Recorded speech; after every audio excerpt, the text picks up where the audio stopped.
So at this point, like, everyone's heard of TikTok. It's a very popular site, and as any content creation site will have, it's got creators, including a bunch of tech ones. But I also see a bunch of tech tips on there. Not all of the ones that I see are good, let's just say that. So I'm going to go through a few tech TikToks, see if any are good, any are bad, test a few of them, see how they go. Testing TikTok tech tips. That could save you. If you accidentally restart your PC instead of shutting it down, quickly hold the escape button for a few seconds. This one is true. This one feels like the kind of thing that'd be surprisingly useful. Okay, testing hack number 1. If we accidentally hit restart and then escape. Yep, brings us back. It fully works. But it did just kill my RGB software.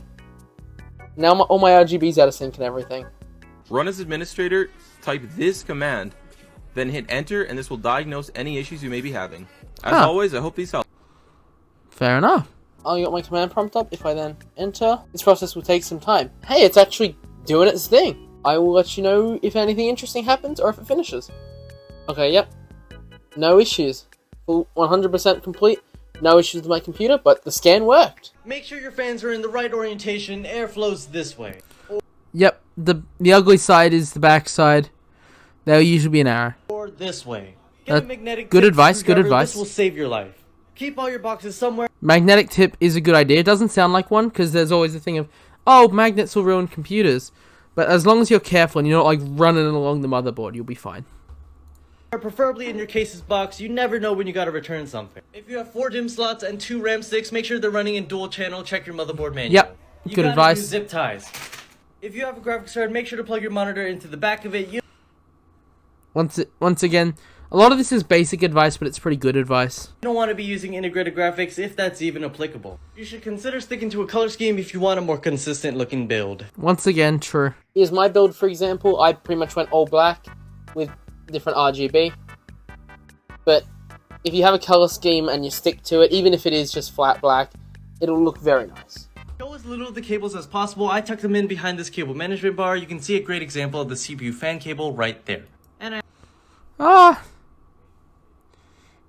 if done right, I don't know if I agree with that one. There's things like strimmer cables that can look great. Run the Windows memory diagnostic to check your RAM and everything. The Windows memory diagnostic is pretty good. I don't know why they only do it for memory though.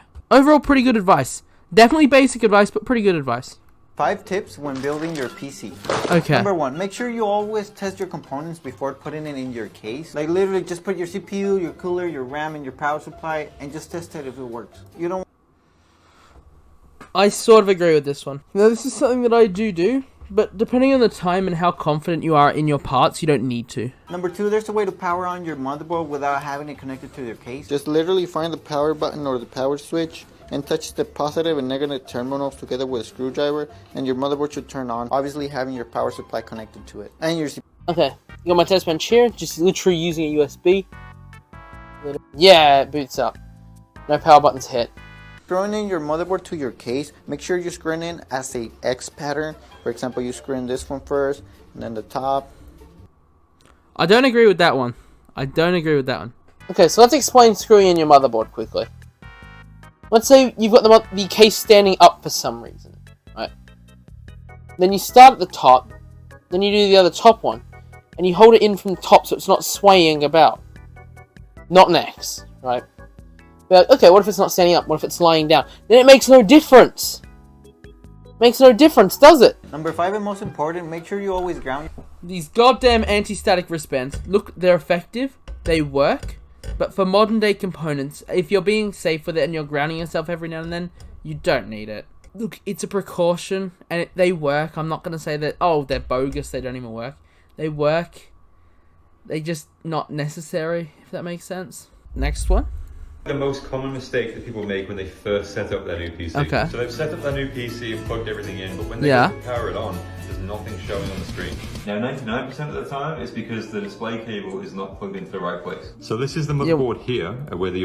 Okay, so once again, just showing off, especially a lot of AMD motherboards especially will have a display thing for integrated. USB ports are. You don't want to use the HDMI or display ports here.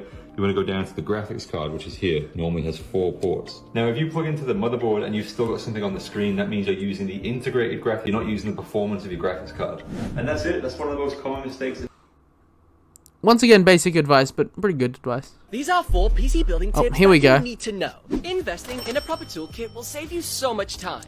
I hate that advice so much. The average computer, the vast majority of the screws are Phillips head. And even the ones that aren't, you can get in Phillips head for cheaper than a whole nother screwdriver set. Look, if you're doing a lot of electronics work, like you're fixing phones, you're fixing PlayStations, Xboxes, and you're doing a lot of it, even then, iFixit they do make good tools, but they make expensive ones. You don't need it to build tech or do any tech stuff. It's helpful, but you don't need it.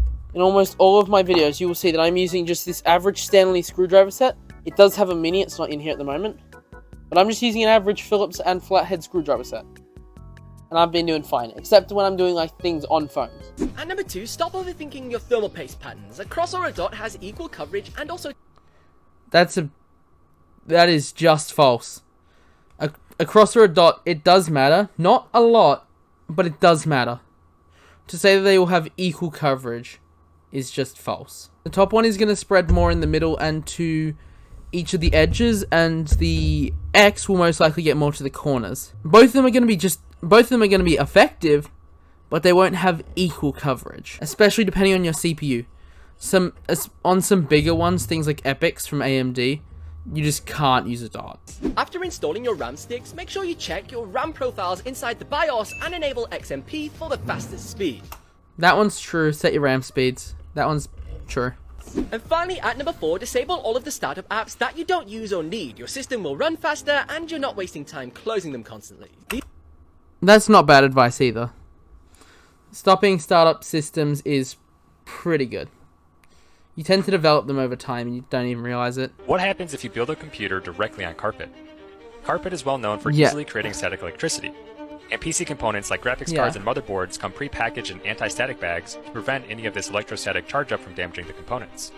So let's see for ourselves if building directly on carpet will introduce enough static electricity to prevent our PC from functioning properly. It's gonna be fine. With our PC fully assembled on the carpet, when we boot it up, you yeah, can see that it runs as normal. Look, I don't recommend it. You should always use some sort of table, just away from carpet. But if it's your only option, it's not a horrible one. I would never recommend this to someone. What happens if you shut off your computer while Windows is updating? As you'll see by the end of this video, please don't try this one at home. But I've always been curious what happens if you ignore this message during an update. And well, there's only one way to find out.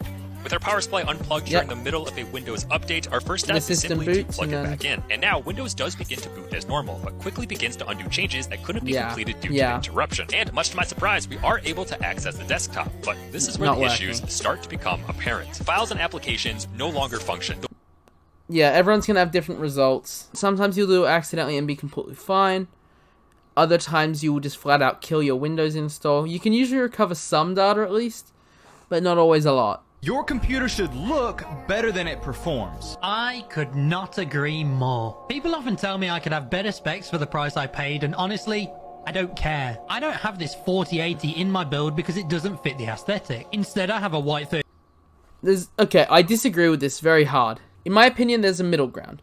If you've got a budget PC, you shouldn't be prioritizing aesthetics. Every dollar should be going to performance, and because you will notice a difference. But the higher end you get, generally frame rates, you're already at a massive frame rate. You will notice a difference, but not as big. So my main machine, as you've already seen, it's plenty of RGB. I spent time color coding it and everything. That's because it's my main machine and I spent a lot of money on it. And I wanted it to look nice. That was my priority personally. But I also have little machines like this little budget HP, which this isn't a pre-built, it's just in a pre-built case. Because they didn't care about the aesthetics. This was a budget build. Avoid static electricity by building on a hard surface. Before handling your components, touch a metal part of your PC case to ground yourself. I don't recommend... Better advice to ground yourself. Touch a power supply that isn't turned on but plugged into the wall.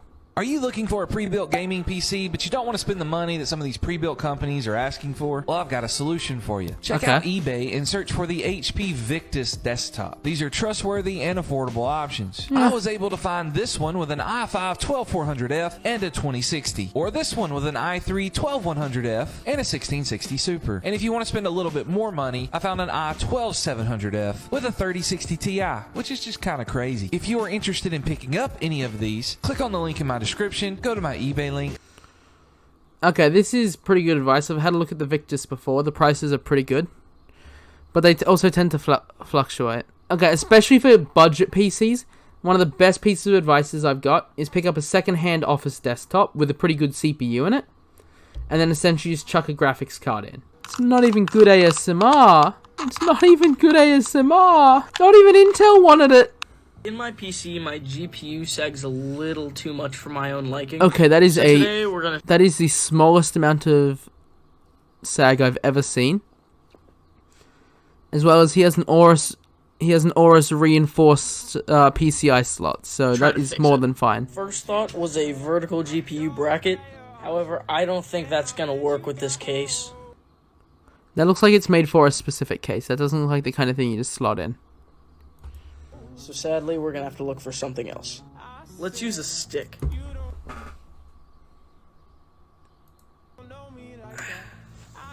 Beautiful. It's cost effective, it's actually effective, and it looks sweet. I mean, if it gets the job done. Every time I go to turn off my PC, my friends yell at me because I do this. Am I doing something wrong? Oh, what was that? Okay. Every time. So hitting the power button is generally fine. If you're just hitting it and it's sending the signal to Windows, it's the same as hitting shutdown. If you're holding down the power button and forcing it to shut down that way, that's more of a problem. That's not giving things to save state, that's not giving things time, that could be an issue. Please don't do this with your headphones. I mean, you can do whatever you want, but just know this wasn't made for headphones. Now, the reason I say don't put your headphones on this is because there's a super strong magnet that holds it up. And that magnet might just mess up your headphones. These ones are broke, so it doesn't matter if the magnet... Yeah, it's not guaranteed to ruin your headphones, but headphones can definitely be damaged by magnets, so be careful. Oh my god. This isn't quite true, actually. I, for example, have a case on hand that's lower end. The back panel is pot riveted on, and so you just can't cable manage. Yeah, this side panel has a screw right here, and then this other one, it's very much attached. So cable managing this PC here was a nightmare. Also, on my main machine, my cabling is very close to bursting because I don't have a modular power supply. Yeah, this is once again my main machine, and this is the corner of it here. That side panel is very unattached. Upgrading your GPU? First, make sure your PC is unplugged and off. Yeah, Open up your case, and there's any sort of tinkering, always turn off your PC completely. your GPU. Unplug it, undo the thumb screws that hold the GPU bracket onto the case. Now press down on the clip which secures your GPU to the PCIe slot. It may be hard to reach, so if it is, just use what you've got. Now gently wiggle your GPU out. And now it's... I don't know if they use a tool, but try and avoid metal ones. That can damage things. Try and use plastic. Time to install the new GPU. Line up your card with the top PCIe slot, then gently push it into place. Screw down the GPU bracket to the case. In this case, we need a bit more power than the previous card, so make sure you're using the appropriate adapters and cables. Close your case up, plug your display port in to your GPU, and now get ready to game. Upgrading... That's a pretty sound tutorial, basically, yeah. No issues. Are you sure you've been cleaning your monitor the right way? First of all, alcohol and screens don't really damage. The film and stuff on the front, things like Windex and alcohol can just degrade it and destroy it. Concentrations can actually damage the coating of your monitor. Instead, you want to use distilled water, like this guy. Unlike tap water, it's free of minerals and other particulates that can harm your screen. You should also use a microfiber cloth because it's safe for your screen while still being effective at cleaning it. Yeah, just a microfiber cloth, a little bit of distilled water, avoid tap water, and then just going in circles, rubbing in circles, it should be fine. Step 1, turn off your monitor. dampen the cloth with a little bit of that distilled water, and then make sure any excess is removed. Be gentle and use a circular motion to get rid of smudges and any debris. Be sure to use a clean section of the cloth for each pass so that you don't spread that smudge and dirt around. Once you've done a first pass with the wet cloth, it's time for one more wipe with a dry cloth. Now your monitor should be good to go. Next time you need to clean it, just follow these easy steps. Good tech tip. And then with that, that's all the tech tips that I've got collected up for now. Most of them were actually pretty good. There was a few I just flat out didn't agree with. There's a lot of other ones which I don't agree with either. But the main thing to keep in mind is before you do anything to your computer just because a TikTok told you to, make sure to research it and check what you're doing. E.g., a lot of them suggest checking the temp files and deleting all the temp files, but make sure you Google and understand what that actually means before you go and wipe all the temp files. Never follow TikTok's advice without your own research first, basically. But anyway, if you enjoyed this video, please make sure to like and subscribe. It would help out a ton as I'm a small content creator. If you want to watch my most recent video, make sure you click here, or whichever video YouTube recommends for you from my channel, make sure you click here. Make sure to subscribe as well. Also check out my TikTok, because I am uploading on TikTok. And well, I hope to see you in the next one. Bye-bye.